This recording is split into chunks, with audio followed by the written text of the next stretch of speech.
દિયોદરમાં પહેલગામ આતંકવાદી હુમલાના વિરોધમાં પૂતળા દહન। જમ્મુ અને કાશ્મીરના પહેલગામ પાસે થયેલા આતંકવાદી હુમલાના વિરોધમાં આજે દિયોદર ખાતે હિન્દુ યુવા સંગઠન ભારત દ્વારા આક્રોશ વ્યક્ત કરવામાં આવ્યો। આદર્શ હાઈસ્કૂલ આગળ આતંકવાદનું પૂતળું દહન કરવામાં આવ્યું હતું। હિન્દુ યુવા સંગઠનના કાર્યકરોએ આ હુમલાની સખત શબ્દોમાં નિંદા કરી હતી। તેમણે જણાવ્યું કે આતંકવાદીઓએ નિર્દોષ લોકોની ઓળખ પૂછી, જેમાં માત્ર ધર્મ જાણી ગોળીબાર કર્યો અને 28 જેટલા લોકોને મોતને ઘાટ ઉતારી દીધા હતા।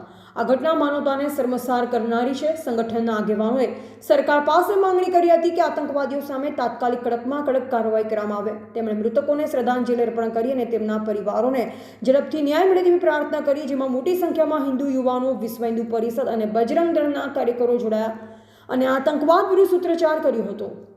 બ્યુરો રિપોર્ટર ઠાકોર, ક્ષત્રિય જ્યોત ન્યૂઝ, દિયોદર।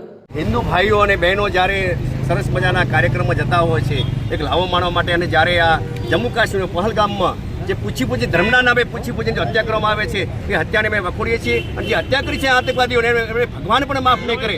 એવા આતંકવાદીઓને જલ્દીમાં જલ્દી સરકાર પકડી અને સીધી ફાંસી આપે। એના અનુસંધાને દેવોદર નગર, દેવોદરની ધરા, વિશ્વ હિન્દુ પરિષદ, બજરંગ દળ, લાયન્સ ક્લબ, ભારત વિકાસ પરિષદ, તમામ સંસ્થાઓ આજે પૂતળાદહન આતંકવાદીઓ રાખ્યું છે। એક શોકની લાગણી તરીકે અમારા જે ભાઈઓ અને બહેનો જે મૃત પામ્યા છે એમની સાચી શ્રદ્ધાંજલિ આપીએ અને આતંકવાદીઓને કડકમાં કડક સજા થાય એવું ઈચ્છીએ છીએ। જય જય શ્રી રામ।